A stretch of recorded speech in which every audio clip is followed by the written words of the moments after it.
Hello, I am Minecraft Phenom 08, and welcome to the 23rd episode of my second 1 Billion Iron Ingot Challenge. In today's episode, I'm going to do two things, the first of which is I'm going to set up a wireless access point on my Applied Energistics ME system here, and then I will build a terminal that can automatically access my ME system here, and then I'm going to finally do some auto-crafting with my ME system. So let's get started. The first few things I need is I need to actually get one of these guys. But to get one of these guys, I am going to need to make a few things first. First thing is I need to make a couple of these guys. So I need to make a couple of these flukes pearls. And then I'm going to need to make two of these. But it looks like I actually need these first. So let's grab those. And then we should be able to go ahead and grab two of these guys. I think I'm only going to need two of them. I'm not exactly sure at this point. So next I'm going to need some energy cells here. Energy cells are pretty easy to make, and I actually want to use not this recipe. I want to use regular Certus here because it's cheaper. I have a lot more of it. So I need to make 8 of these, and can I not stack them? I can. I don't know why it wasn't. Okay, now I need the dense version. And where was I going? I was going right here. So, cool, now I have that. And then, I think I have everything for that, so... What am I missing? Oh, duh, it's right there. Okay, so this is my wireless terminal, so that's cool. Before I can actually use it, I need to make a few more things, though. I need to make a wireless access point, which that looks pretty simple. So then I have to take this wireless access point and stick it somewhere on my system. I like to put it right there. And then for range reasons, because right now as we see the range is not very good, I want to add wireless boosters. In the future I'm going to have an infinity wireless booster, but for right now we're going to go with these wireless boosters, and I should be able to make I want to say 16 or 32. I'm not sure how many I actually want to make right now. But let's go with 32. The more of these I make and the more of them I put in here, the more energy this is going to take. Right now it's taking 190 or 89 AE per tick, which isn't bad at all. And the range is 197 meters. That is more than I should ever need around here anyways. So what I'm going to do is I'm going to get rid of my flux saw here because, yeah, I won't be using it a whole lot. I like to keep my inventory not so cluttered. So the next thing I need to do, because right now if I use this, it says device is not linked. I have to link it up, and I can do that through a security terminal. So I need to make one of these guys. First off, I need to make this. Cool. I didn't know if I had any illuminated panels or not. Apparently I do. So let's go ahead and make an ME chest. And then I think I have everything except this right here. So let's go ahead and make some of these guys. And I am aware I'm using the charged Certus right now, but that's okay. So let's do something like 12 of those. I'll probably need to make some more of those in the, I guess, in the future of this episode. Okay, so there we go. And then I think I have everything for that. And then I just need to hook this up to my Applied Energistics system. I think what I'm going to do is I'm going to hook it up somewhere. You know what? I don't want to hook it up down here. Let's find a place for it somewhere. You know what? We can just put it right here. It's not really a big deal. And then what I have to do is I need to take this and right click it. If you were to do it manually, you would put it right here, and then it should be linked up. And then if I right click, I should have access to my system. So that's cool, cool, cool. So now I have access to my system wherever I go, which is obviously very, very beneficial. Now the next part of this episode is going to be dedicated to setting up some automated or some crafting on demand. So obviously I don't have any of that right now. I do have a little bit of automation in terms of like I can get cobblestone, I can get stone, glass, flint. I also have this over here automated, so I can get some resources automatically, and then some resource processing. But now I want to do some crafting on demand, and how I'm going to do that is through molecular assemblers, these guys, and then through ME interfaces. So in this episode, I think I'm going to go ahead and make 32 no. It'll end up being 40 molecular assemblers, but I will have 32 ME interfaces. So let's go ahead and make a bunch of these crafting tables because I need those. And then I think I have just about everything. I probably need more quartz glass, to be honest. So let's grab some more of that. Let's see. I do have a lot of quartz. I kind of figured I did. I also have a lot of glass. So this is not going to starve me of anything. In fact, if I want more of these quartz, I can just make it really quickly. And you know what? I think I'm going to, because it will be useful. So now I can use my nice handy dandy workshop, just throw these in the pulverizers, and boom. I'll have more quartz dust. Okay, now that I have a bunch of quartz dust, let's go ahead and make some molecular assemblers. And like I said, I think I'm going to use 40 of them today. So let's grab 40.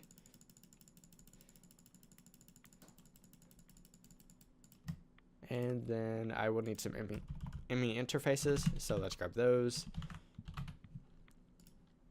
I think I have everything I need to make 32 of these.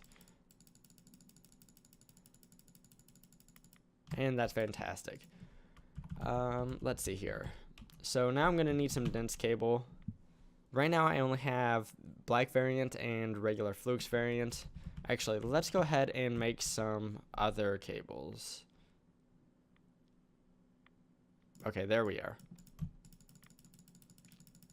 And I'm not sure how many of these guys I want to make. Let's do 32 for right now. And let's make them black. So let's see here. Let's grab some black. I have black pigment and I'm getting this from wool. What I did was I made my sheep different colors so that the wool I'm getting is different colors, and one of the wools is black wool. If I take the black wool and stick it in a pulverizer, I do get some black pigment. So that's where all this black pigment has come from, in case you're wondering. Let's go ahead and get 32 of this, and then I have black covered cable here. I might also want to make some more of that, and I do not have. I might go ahead and make some more Fluix cable here, so let me find Fluix. And that is the recipe I want. And then we'll just wool this over. And then I can make some more black covered cable, and that'll be great. Really soon I'll be able to automatically make all this, which will make things really nice. I'll just tell my system to make it and it will. Okay, so that should be enough, and then I also want to grab another color, so let's go with blue because I already have a bunch of blue. And I might need some more of the dense cable, not really sure. Okay, for right now that'll be good, I think. And then let me grab some ME conduit as well and some facades. And I want to grab a little bit more conduit because I don't have a whole lot with me. So ME conduit is pretty simple to make, and apparently I don't have pretty much anything I need for over there, but at my old base I do have a lot of stuff, and I have plenty of stuff to make more. So let's grab some more Fluix crystals here, except I can't. And then some quartz fiber. I think I have some more quartz fiber. I do. So that is all good.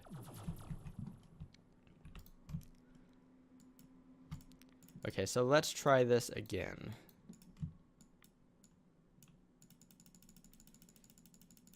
And some of this I want to make into the dense variants, so let me type that in. Dense semi-conduit, there we go. Okay, that should be more than enough. So let's get cracking. First off, I am going to build the automation in this room this building right here. So let's get started. I don't think there's any super good way to do this because of the dimensions of this area. So actually I'm going to do a little bit of it down here, and then I think I'm going to do a little bit of it upstairs. Today I might only need to use what's down here, so I think let's do here, here, and then here and here to get started. Yeah, I think that'll work. And then as well as here, here, here, and, oh, whoops, I misplaced that. And here. And how I'm going to build this out is each of these will eventually look like this. And basically what's going to happen is these molecular assemblers are kind of like basic crafting tables. They have, they're basically like basic crafting tables, and then the ME interface can interact with any molecular assembler that it is touching. So each ME interface will have basically 4 crafting or 3 crafting tables to play with. So that's obviously nice, and that makes things just craft a little bit faster than if I were to have one molecular assembler with one ME interface. So let's go ahead and build this out. I like to build it something like this. I feel like I build it a little bit faster if I use this method. I did not mean to place that there. Although I could totally have that there, I am not going to put that there.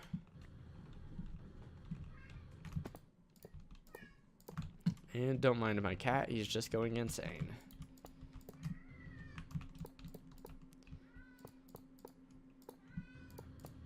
And there we go.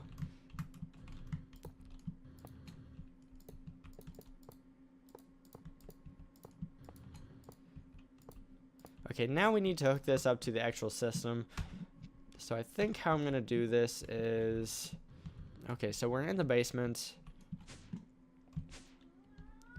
And I need access to outside real fast.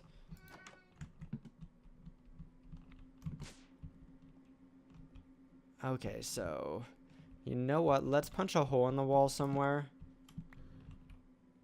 And yes, that's actually just about perfect.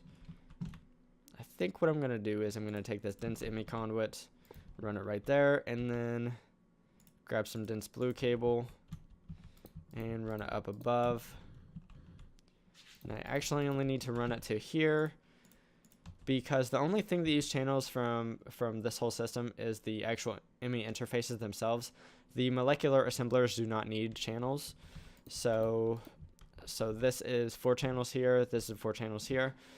So because through this cable I only need 8 more channels, I can use the regular conduit here.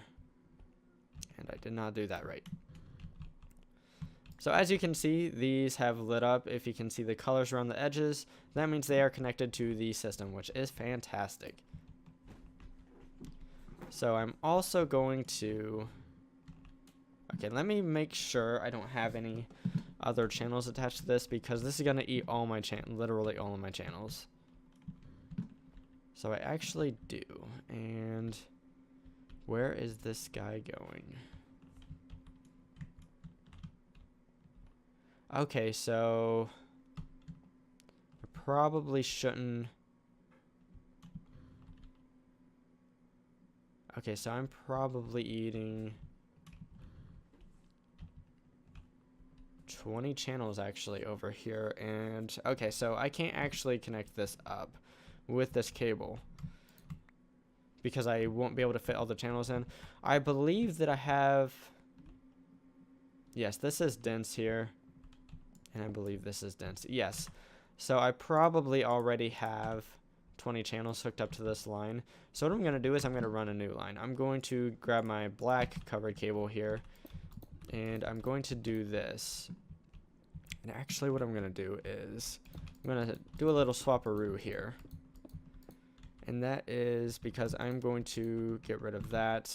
I'm going to put dense covered cable or black dense covered cable there. So now that all of the storage buses that are hooked up to my black hole unit over here, which would be this 5, these 10, and then 5 more along the back there, which equals 20, they should all be connected up to the black covered cable here. So now I should be able to route this how I had it originally. I should be able to put this back. That'll be 16 channels here, and then I should be able to get 16 more channels right here. So that's fantastic. And that'll take up all of the channels from the dense blue cable because they can only hold 32 channels. But that's all we need, so that's cool.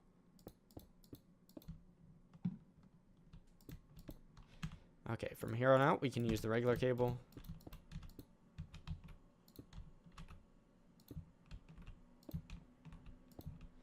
Fantastic. Now let's cover some stuff up. And because I have this now, I can just... Oh, whoops, I didn't want to do that. I wanted to grab stone, but now I lost my bread. So let's get my bread back because I want it back.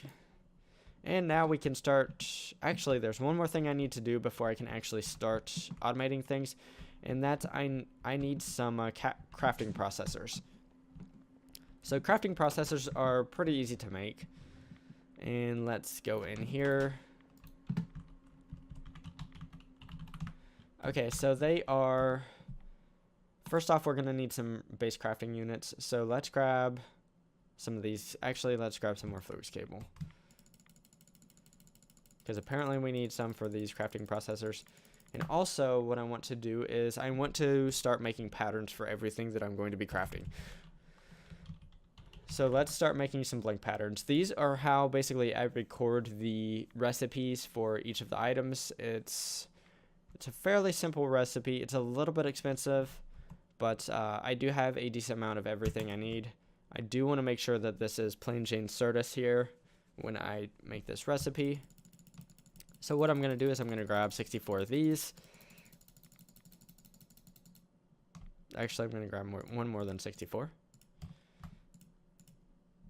And then what we're going to do is we're going to take these and put them in the molecular assemblers.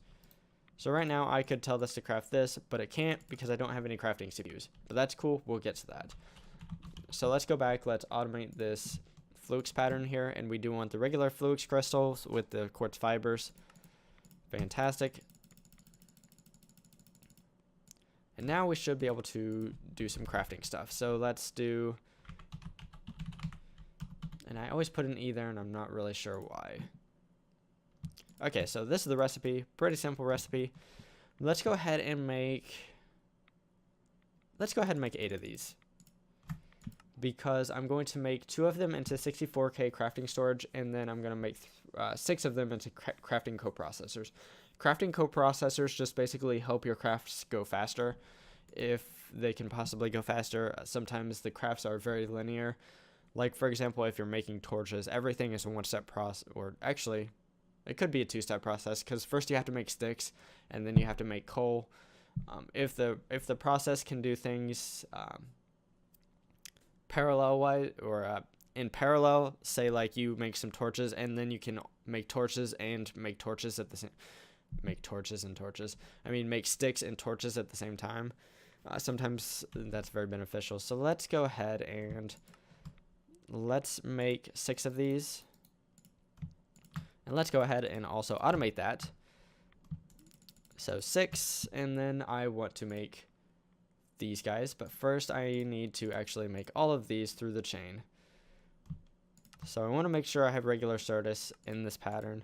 So to make 64Ks, I think I need 27 of these guys. So I need to make 2 of them, or I want to make 2 of them. So let's go ahead and grab 54 of these. So I'm both right-clicking and left-clicking at the same time while shifting. So that's how I'm getting 2 at a time. So there we go. We have that pattern. Next, we can do the... Actually, I should have never done that. Let's go to the 4K. And let's throw those in there. And I don't know why I got rid of it. Okay, so I should have... That doesn't feel like enough. It should be. I might have shanked my math somewhere along the way. Okay, so the next thing is these guys. No, I'm perfectly fine. I just am doubting myself for whatever reason. So then I should have 2 of these, and then to make the final step here, we do that. So all that stuff is now automated. We just have to give these guys channels. So what I'm going to do right now, and it's not super elegant, is I think I'm just going to stick these down here. And what I'm going to do is I'm actually going to put them underneath. 1, 2, 3, 4. Okay, so they have to be in a, for these to be functional, they need to be in a cuboid shape. As in no irregular shapes. I can't make like an L shape, or else they won't form up. But I can make like squares. I can make, if I put this here, it would unform. It needs to be a regular shape. So what I'm going to do for these guys is I'm going to do 1, 2, 3, 4. Okay, that is ready to go and that's active. And then 1, 2, 3, 4. And then let's grab some stone here and then cover this up. Fantastic. So the last step here is to test this. Let's go ahead and make something that I have told my system that it can make. So actually, before it can do anything, I actually need to put these patterns in the molecular assemblers here. So let's go ahead and do that. So now let's go ahead and say I want 2 of these guys. Okay, so I don't have quartz glass. Let's go ahead and automate that because I have the stuff for it. Quartz glass, and we do want the applied energistics recipe.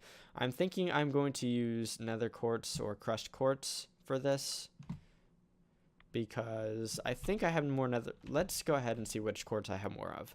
I have 14k Certus quartz and 59 nether quartz. So yes, definitely going to use crushed quartz here. I also have a lot more of the crushed quartz. Actually, not that much more, but I do have more. So let's go ahead and make that our crafting recipe for the quartz. Now let's try this again. So let's type in we want 2 of these guys. And we can follow the progress of the crafting. Right now it's not very fast, but I can actually increase the speed by putting acceleration cards into each of the molecular assemblers. I can put up to 5 acceleration cards into each one. I'm not going to do that just yet because I don't super need the speed, but in the future that'll be nice to have. But here we go. Voila, 64k crafting storage. So I think this is a good wrapping up point. I'm really happy with my applied energistics system now. So what I did today in today's episode, I set up a wireless terminal. So now I have access to my applied energistics system anytime I'm near my main base, which is going to be fantastic. I'm going to use this quite a lot. And then I also set up some automatic crafting. And that is all set up in this building right here. In the future, I'm going to add quite a bit more. Basically, from this point on out, anytime I make something new that I haven't made before, I'm going to make a pattern for it, and I'm going to stick it in these molecular assemblers here, or these ME interfaces rather, and then I can automatically make that stuff. So that's going to be fantastic. Also in the future, I'm going to add some applied energistics automation to some other machines because the ME interfaces can interact with things like thermal expansion machines, Ender IO machines, industrial craft machines, nuclear craft machines. They can interact with lots and lots of blocks. So I'm going to add lots of functionality to this ME system, and I'm totally excited about that. So anyways, if you enjoyed today's episode, definitely give it a like. If you enjoy watching automation and modded Minecraft, definitely consider subscribing to my channel because that's kind of what I do. Anyways, signing off, I am Minecraft Phenom 08, and I will see you next time.